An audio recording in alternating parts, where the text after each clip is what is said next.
Your Excellency, thank you so much for having us. Let me start with the obvious questions. Considering the upcoming European elections in 2 weeks' time, what are your predictions for the upcoming European Parliament elections? And more importantly, what are the most important challenges for you that the next European Parliament and Commission is going to tackle? I think it will be particularly important, these elections. There was a change of political attitude in many European Union member states since 5 years ago, so current parliament needs to have more legitimacy, and the democratic process and election will give it this legitimacy. Therefore they are very important, and it will be also new leadership appointed by member states, and as a result of this election for institutions which will take over the leadership second half of this year. So it will be very important, and also when you look at the opinion polls, it seems that more people will take part in these elections, due to the fact that in many countries there is a strong competition between different countries. The new ones who emerged recently, who are critical about the European Union, will argue with the ones who are well established here. So everybody is expected for the result of the election. It should be also looked at with the relations to the parliamentary election. We think that national parliaments represent the will of societies, of nations, and they should be taken into the consideration in building new, so to say, European Union, or in reforming the European Union. So these challenges are related to democratic deficits, so these elections may limit this deficit, but also to the role of the European Union in the world. So Poland is for strong European Union in the world. In order to perform that role, European Union should be based on sound economic basis. So for freedoms and single market should be strengthened, because it will give us economic development, and the role of the European Union therefore will be stronger, bigger, and European Union may remain as an example for other countries. So this is very important, but there is a threat of protectionism and threat of democratic deficit. So these are challenges we have to face. But also I think we have to look at our neighborhood, how to deal with our neighbors. Today we discuss with the ministers Eastern Partnership, but also Western Balkans. These are the issues European Union should look at. One more thing I would add also as a kind of a challenge, how to establish relations with the United States. So transatlantic relations are crucial also for the security of European Union and for countries of the European Union, particularly the ones located at the eastern flank, like Poland, Baltic states. So these are main challenges. Mr. Foreign Minister, since you mentioned Western Balkans, let me put you the following. Poland has actively promoted that EU should have an open door policy for Western Balkans. And in that regard, is Warsaw willing to make sure that the integration of Western Balkans is going to be one of the most important priorities for the next European Commission? I think it should be an important priority. Indeed, Poland is now chairing the Berlin process, the process which is aimed at supporting Western Balkans countries in their European Union aspirations. So indeed, last month we hosted in Warsaw a meeting of foreign ministers from these countries, and in July we will organize a summit of Berlin process, meaning leading EU member states plus Western Balkan countries. We have to support them. If not, they might go another way. So there is a competition in Western Balkans. Other actors are playing a negative role, and Poland should remain Poland, and also European Union should be important actor there, and we should try to convince citizens in Western Balkan states that European Union is open for their aspiration and support pro-European attitude there. If not, we will have problems concerning security, migration, terrorism, and we will lose our influence as the European Union to other actors, as I said. And also it is an ethical dimension. Poland joined the European Union 15 years ago. We appreciate very much, and also other countries. 6 Western Balkan states are also European states, so they are entitled to dream about joining European Union, and they are entitled to apply for that. We have to be generous. We have to accept that. We have to demonstrate to the citizens of these countries that the European Union is waiting for them. Of course, they have to introduce some important reforms of the system, but also on our side we have to simply be more empathic and welcome them in the European Union in future. Therefore, it will be, I think, important part of the program for next institutional cycle.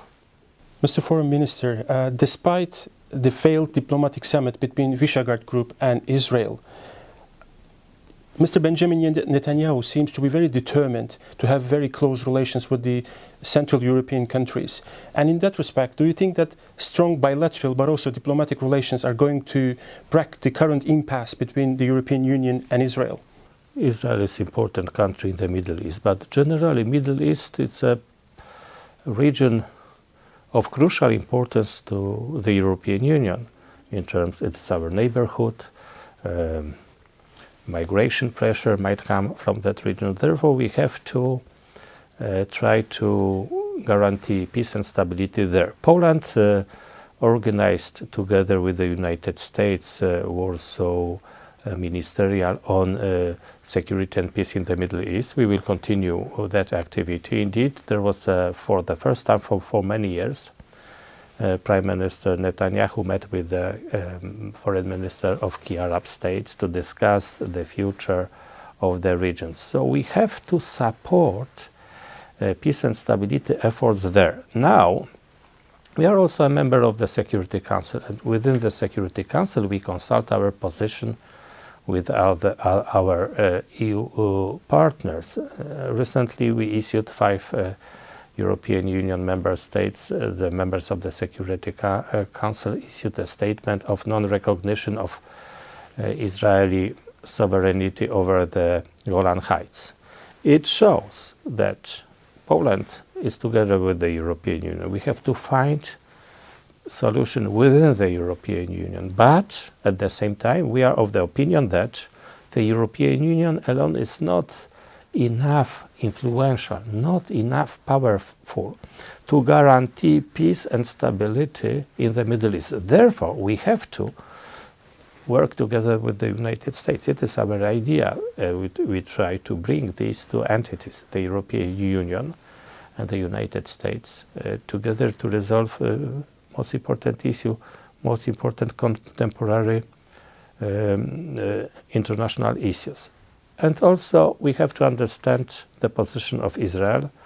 The Israelis, they have a right to live in peace and in stability, and we have to find a solution how we can guarantee also their concerns concerning their right to exist as a country. So difficult issue, but we have to take that issue and discuss together with our partners. Mr. Foreign Minister, ever since Russian involvement in Donbas region of Ukraine, Poland has actively supported EU-imposed sanctions against Russia. And in this respect, I wonder whether there are any internal or external factors pushing Poland to soften its current position vis-à-vis the sanctions against Russia.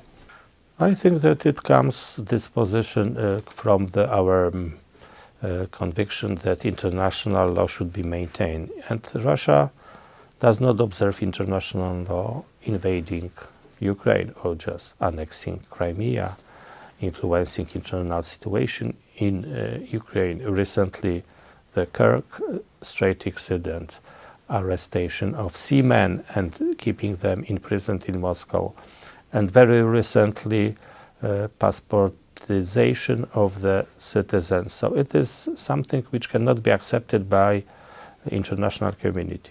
So we are, of course, open to discuss sanctions against Russia, but first of all, Russia must change its behavior. Therefore, we are waiting for that. We hope that it will come, but sanctions are necessary to demonstrate to the Russians and to international community that flagrant breach of international law will be not accepted by the international society. So it is also a fight or just a support for the system, international system we want to see these days. Not only mercantilist policy vis-à-vis Russia, so it comes from our deep premises, also ethical premises, how the system should function. We have to support sovereignty of countries like Ukraine, like Georgia, and they feel threatened by Russia, and this threat is legitimate. Your Excellency, maybe finally, the disagreement over Iran nuclear deal between the two sides of Atlantic is pretty obvious, and it's for many, it's getting deeper and deeper. So, in that respect, recently Polish Prime Minister suggested that Poland, Warsaw, could be an intermediary between Brussels and Washington. First of all, what should we understand from the statement? And secondly, should we expect that Poland is going to soften its current stance vis-à-vis the Iran nuclear deal supported by the European Union? No, we are a member of the European Union in any aspect of the foreign policy we discussed today, also concerning Middle East, relations to Palestine, to Israel, but particularly to Iran. We are together with the European Union and we support the position of the European Union. But at the particularly JCPOA, in our opinion, it plays a positive role. Therefore, we support. But we also try to understand reasons behind the American policy and to understand negative role Iran plays in the region. It was obvious for us during the conference in Warsaw I mentioned about that many, not only the United States, but many countries from the region, Arab states, are very much afraid of the Iranian policy in the region, destabilizing, supported terrorism, proxy wars.